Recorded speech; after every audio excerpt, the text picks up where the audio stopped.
साथियों, आप सभी का एक बार फिर से स्वागत आज की इस कक्षा में।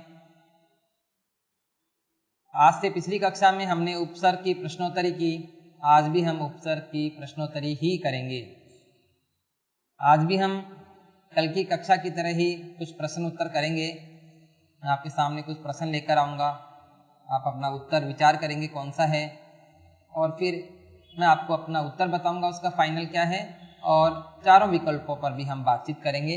तो शुरू करते हैं आज की ये कक्षा हमारी। देखें, हमारी स्क्रीन पर हमारा ये पहला प्रश्न है, देखेंगे आप।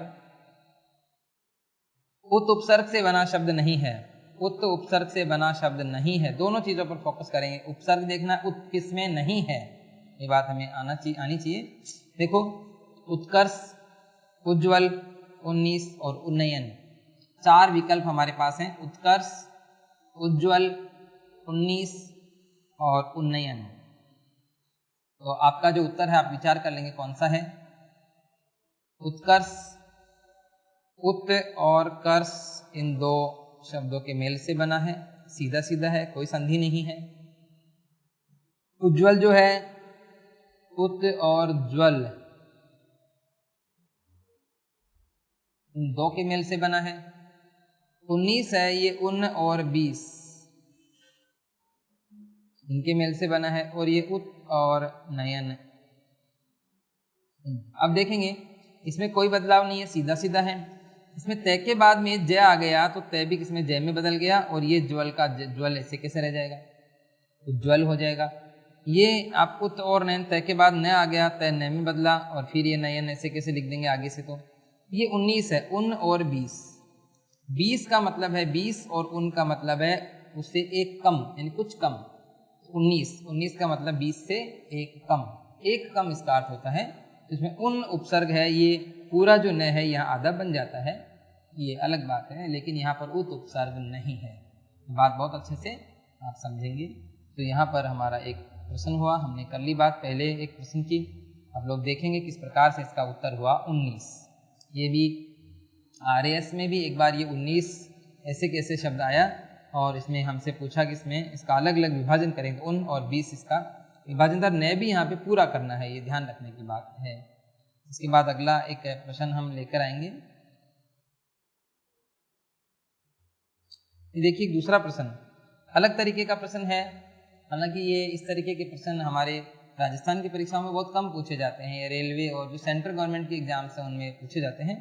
फिर भी एक प्रश्न मैंने उसी हिसाब से लिया है कि क्या पता कहीं कोई परिवर्तन के तौर पर ऐसा हो जाए। हार, देखो हार एक शब्द है, इसके कौन सा उपसर्ग जोड़ें कि उसका अर्थ द्वारपाल हो जाए। ये बहुत ही अच्छा प्रश्न है, अलग तरीके का प्रश्न है।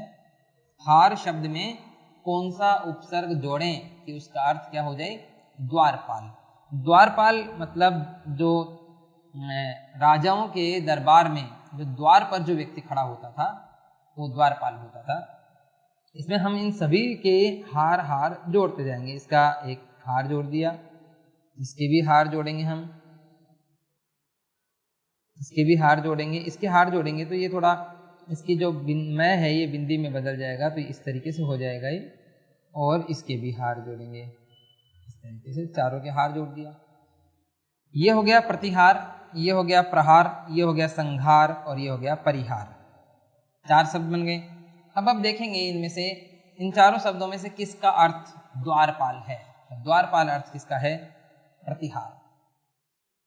प्रतिहार जो थे वो, आपको ध्यान है, प्रतिहार एक राजवंश भी है। प्रतिहार राजवंश, राजस्थान जो इतिहास है राजस्थान का उसमें आपने पढ़ा होगा, प्रतिहार, पाल और राष्ट्रकूट, उनमें एक संघर्ष चलता था।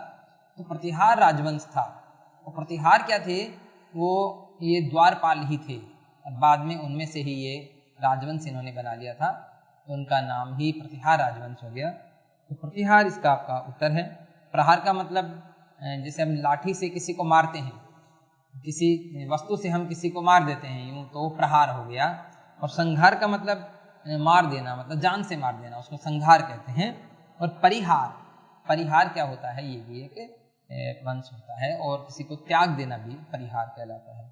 इस प्रकार से आपका जो उत्तर है ये क्या हो गया, प्रतिहार हो गया। इसके बाद में आगे बढ़ते हैं। इस तरीके के प्रश्न भी कभी कभी पूछे जाते हैं हमसे परीक्षाओं में। और अब अगला एक प्रश्न लेकर आ रहे हैं, ये देखेंगे आप।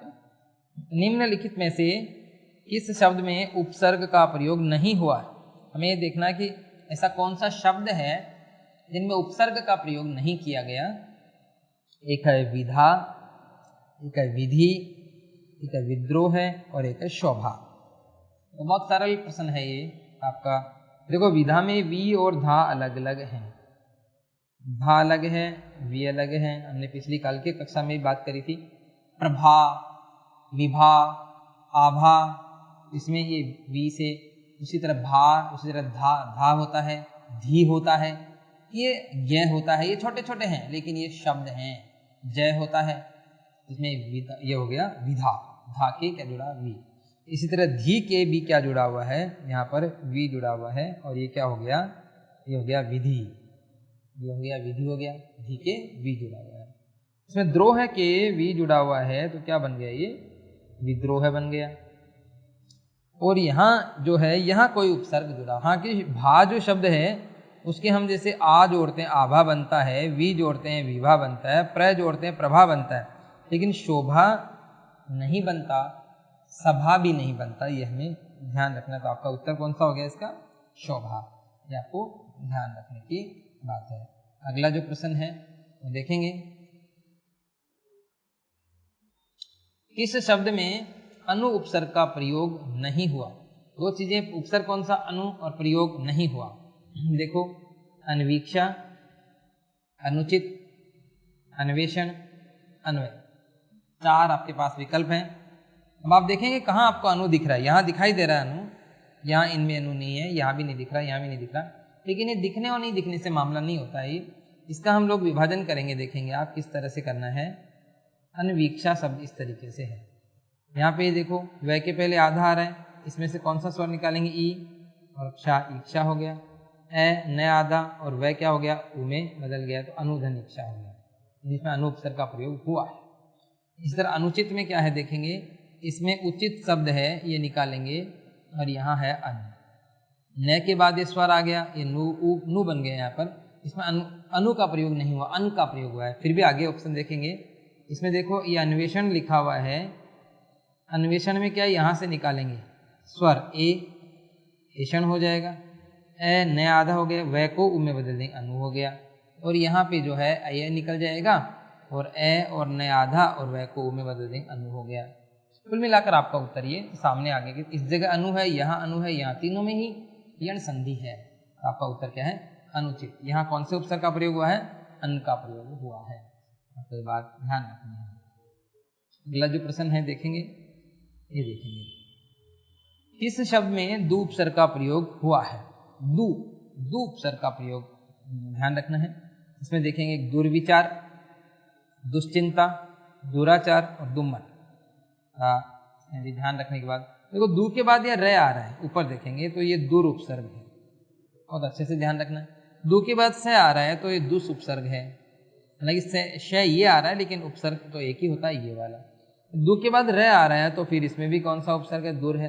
अगर आप पूरा विभाजन भी नहीं कर सकें तो ये देख लें कि दू के बाद आ क्या रहा है, रे या से यदि आ रहा है तो वो दू नहीं हो सकता, वो या तो दुर होगा या दुस होगा। या दू के बाद मट यानी दुम्मट, दो प्रकार की मिट्टी, ये इसमें आप इसका सही उत्तर रहेगा दुम्मट। जैसे दुम्मट, इसके दू उपसर्ग से बने जो शब्द हैं, जैसे आ गया दुम्मट, आ गया दुधारू, आ गया दुगुना, आ गया दुनाली, हो गया जैसे दुरंगा हो गया। इस तरीके के शब्द आप लेंगे, इस तरीके के दू से बने सीधे सीधे मट, गुना, धारू, नाली, रंगा, ये सीधे सीधे शब्द बनेंगे, आप ध्यान में रखेंगे। इसके बाद में अगला एक और शब्द लेकर आए हैं, देखो ये इस बार है विदेशी उपसर्ग से बना शब्द। विदेशी उपसर्ग से बना शब्द नहीं है, ध्यान रखना। विदेशी उपसर्ग से बना हुआ कौन सा शब्द नहीं है, ये ध्यान करेंगे। प्रागैतिहासिक है, खुशहाल है, कमजोर है, बेदर्द है। बहुत ही सरल प्रश्न है, आप लोगों को आइडिया लग भी गया होगा। ये खुश भी विदेशी है, कम भी विदेशी है और बे भी विदेशी है। तीनों विदेशी हैं, तो आपका उत्तर कौन सा हो गया? ये प्रागैतिहासिक। इसका जो है ये शब्द है प्राक और ऐतिहासिक है।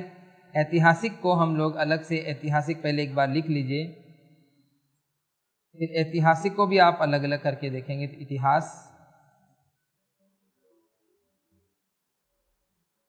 और इस तरीके से दो शब्दों से मिलकर बने।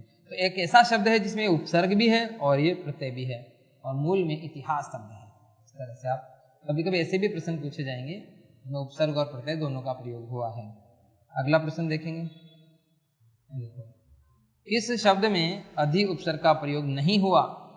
अधि का प्रयोग नहीं हुआ बताना। अध्यात्म, अधीन, अधोमुख, अधित्यक्ता, चार हैं। तो देखेंगे कोई इसका अपना आइडिया लगाएंगे। इसे बहुत सरल है, इसको हम विभाजित करेंगे यहाँ से तो आत्म बन जाएगा। ए ध और ये को बदल देते हैं ई में, तो ये अधि हो गया। अधि उपसर्ग का प्रयोग इसमें तो हुआ है। अधीन में क्या है? बड़ी मात्रा है, लेकिन ये छोटी और छोटी मात्रा से मिलकर ये बड़ी बनी है, यानी ई और ई मिलकर बड़ी ई हो गई, अधीन हो गया।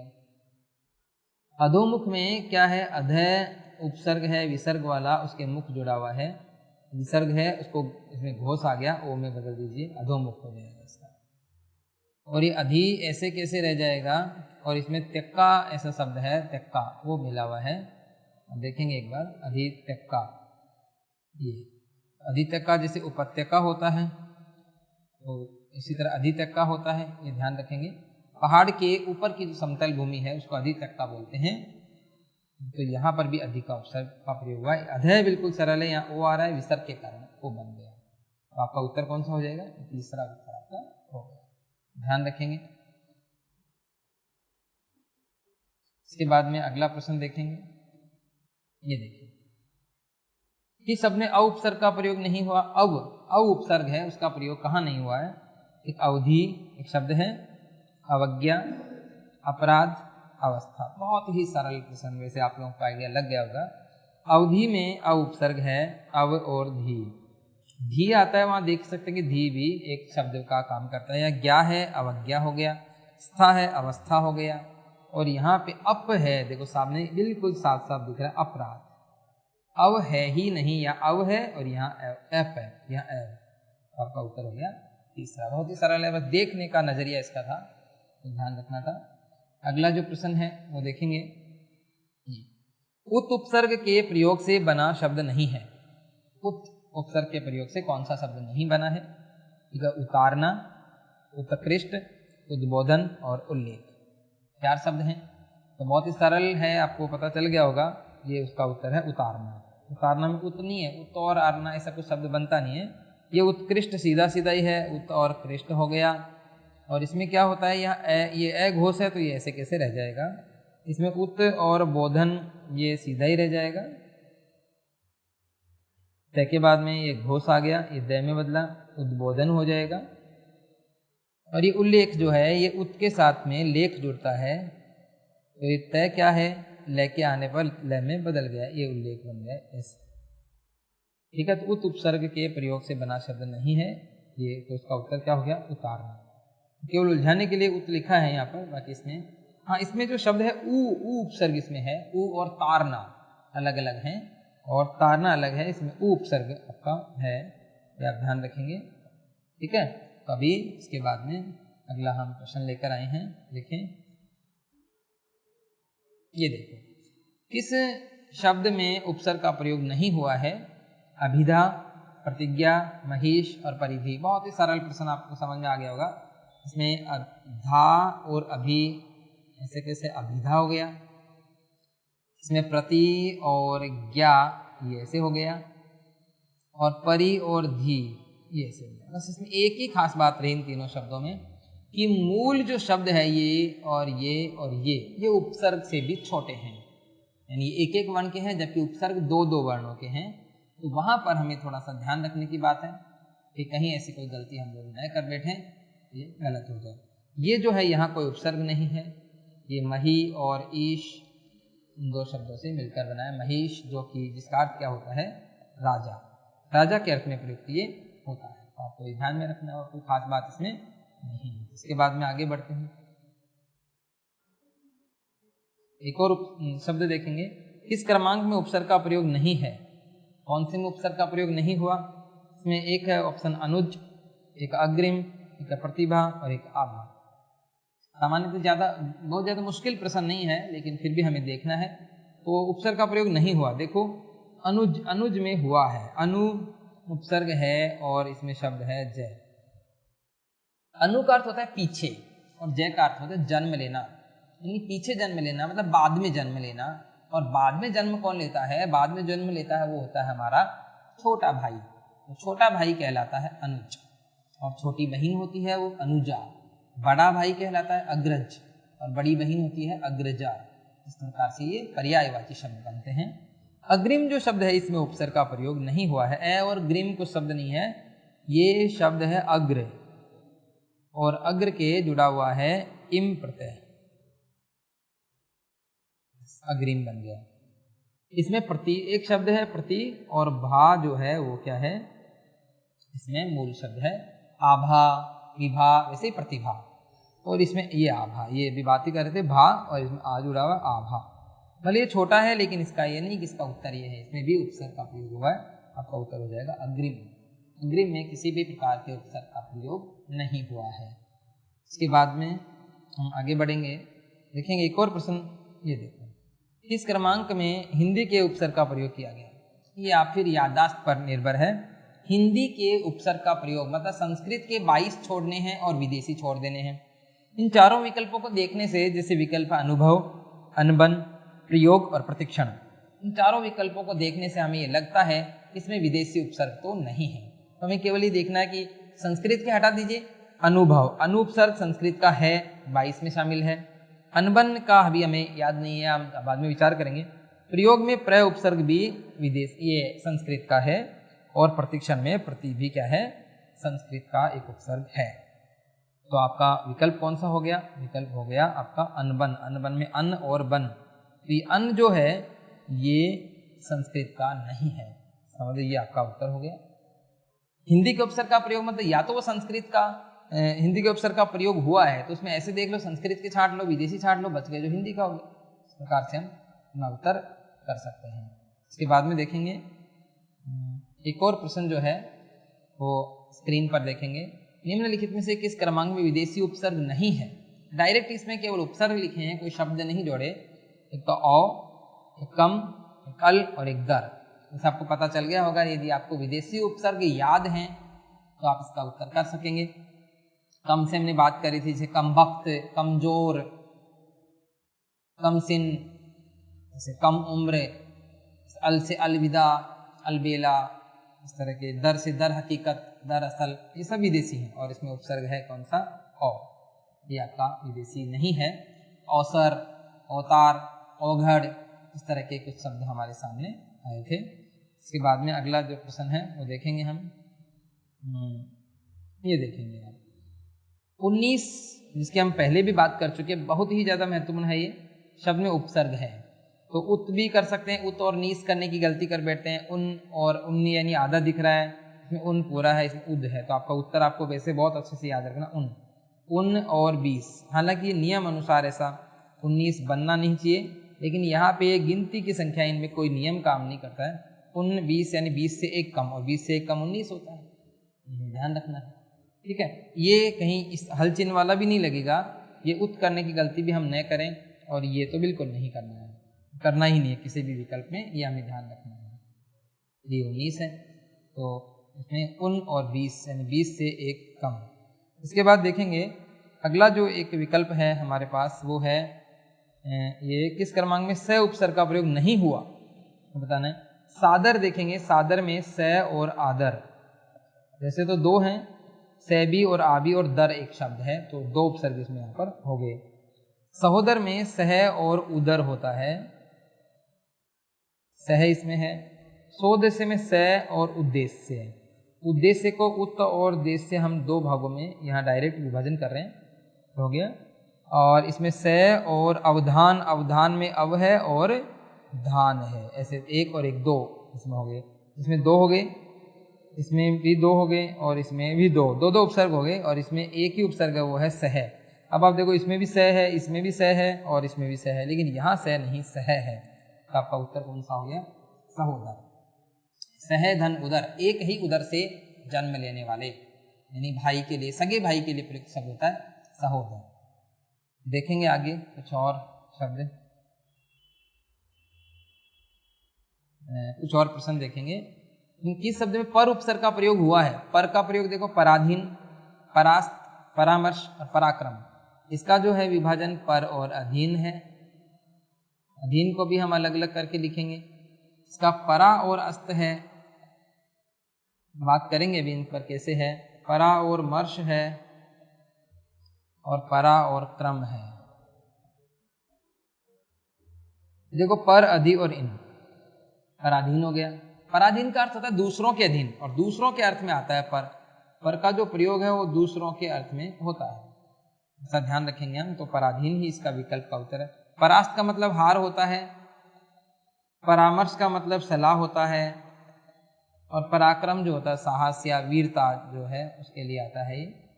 तो इसमें परा, इसमें आएगा परा और क्रम, इसमें परा और अस्त और परा और मर्श, आपका उत्तर रहेगा पर। पर दूसरों के अर्थ में आएगा, और परा का अर्थ वैसे दूर होता है लेकिन वो अर्थ में किसी में आता नहीं है, और पर का है वो दूसरों के अर्थ में आएगा, ये हमें ध्यान रखना है। इसलिए इसको हम अर्थ देखकर ही उत्तर करें पर और परा वाले मामले में। ये बात देखो, अगला एक प्रश्न और है, इसमें देखेंगे सम उपसर्ग का प्रयोग। देखो सम काफी बड़ा उपसर्ग था, प्रश्न हमने फिर भी कम लिए इसके। इसमें देखेंगे समलंब, समीक्षा, समजात और समवयस्क। इसमें सम ये हल चिन्ह वाला है, इसका प्रयोग कहाँ हुआ है ये ध्यान रखना है। इसमें देखो सम और लंब दोनों बिल्कुल अलग अलग हैं। इसमें सम है लेकिन कौन सा सम है? ये मैं पूरे वाला सम इसमें प्रयोग में हुआ है। इसमें यहाँ समीक्षा में सम है और ईक्षा है। ये देखो, जिसमें ये सम हल चिन्ह वाला ही है जिसका हम उत्तर चाहिए। ये सम और जात अलग अलग हो गए, और ये सम और वयस्क अलग अलग हो गए। ये यहाँ पर चारों। अब आप देखो इस सम के बाद में स्वर आता है यहाँ पर, एक सेकंड, इस सम के बाद में है ना क्या आता है? स्वर आता है, व्यंजन भी आ सकता है, लेकिन इस सम के बाद में 100% केवल व्यंजन ही आता है। यहाँ देखो सम और जात, सीधा सीधा सम और लंब, सम और वयस्क, यहाँ पर जो है ईक्षा निकल जाएगा और ये मैं हल चिन्ह वाला बन जाएगा। तो कौन सा आपका उत्तर हो गया? समीक्षा। इसमें कोई दीर्घ संधि भी नहीं है, ये भी ध्यान रखने की बात है। अगला जो प्रश्न है देखेंगे, और ये हमारा आज का अंतिम प्रश्न रहेगा। इसमें देखेंगे किस शब्द में सु उपसर्ग का प्रयोग नहीं हुआ है। सु उपसर्ग है, उसका प्रयोग किसमें नहीं हुआ? ये है, एक तो स्वच्छ शब्द है, एक स्वागत है, एक स्वल्प है और एक स्वावलंबन है। और हमें देखना सु का प्रयोग नहीं हुआ, ये बात ध्यान रखनी है। इसका जो विभाजन है सु और अच्छ, यानी अच्छे के अर्थ में है। इसका जो है वो सु और आगत, हम यहाँ पे स्व और आगत न कर दें, ये ध्यान रखने की बात है। सु धन आ धन गत, ऐसे तो स्वागत हो जाएगा। स्वल्प जो है सु और अल्प, सु हो जाएगा। और ये स्वावलंबन जो है ये खुद के अर्थ में आता है। स्वावलंबी व्यक्ति होता है, खुद का पहले देखता है कि मुझे कोई कुछ बोल न दे, तो स्व और आलंबन, आलंबन, स्व निकल गया, ऐसे आ निकल गया, स्व आवलंबन, आवलंबन, स्वावलंबन, इस प्रकार से ये बनेगा। इसमें आ भी एक उपसर्ग है, तो स्वावलंबन हो गया, स्व आवलंबन, इस तरह से। तो स्व यानी खुद के अर्थ में आ गया, तो सु का प्रयोग इसमें नहीं हुआ। आपका विकल्प कौन सा हो गया? चौथा। तो साथियों यहाँ पर हम यही बात हमें ध्यान में रखनी है कि किस प्रकार से कोई अर्थ का भी ध्यान रखना पड़ सकता है, किसी में ट्रिक भी लगानी पड़ सकती है। दो उपसर्ग हैं तो दो निकालना है, हो सकता है कि मूल शब्द उपसर्ग से भी छोटा हो, छोटे बड़े को ध्यान में नहीं रखना। संधि का जो प्रयोग है वो हमें करना है, संधि का प्रयोग करेंगे तो ही हम इन उपसर्गों को निकाल सकते हैं। तो हम कुछ प्रश्न लेकर आए, परीक्षा में ज़्यादातर इसी तरीके के प्रश्न उपसर्ग से संबंधित पूछे जाते हैं। आज की कक्षा के लिए इतना ही। कल से हमारी जो अगली कक्षा रहेगी समास पढ़ेंगे हम लोग, और उसके बाद आने वाले बिंदु जो भी हैं, समास भी एक महत्वपूर्ण का बिंदु रहेगा। आज की कक्षा के लिए इतना ही।